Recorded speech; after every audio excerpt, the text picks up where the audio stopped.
ఎవ్వరికి జన్మలో దొరకని అదృష్టం ఇచ్చేవు తండ్రి పరమేశ్వర శంకర. హర హర మహాదేవ శంభో శంకర.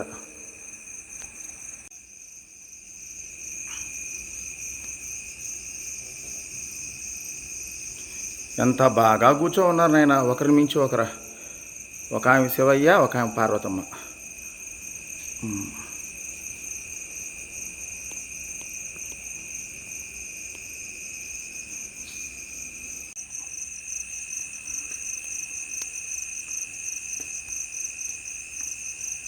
నమో భవాయ చ రుద్రాయ చ నమః షడ్భాయ చ పశుపతయే చ నమో నీలగ్రీవాయ చ స్థితికంఠాయ చ కపర్ధినే చ యూయప్తకేశాయ చ నమః సహస్రాక్షాయ చ శతధన్వనే చ నమో గిరీశాయ శివివిష్టాయ చ నమో మేడుష్టమ యచేషమతే నమః పార్వతీపతయే. హర హర మహాదేవ. రక్ష మాం రక్ష మాం.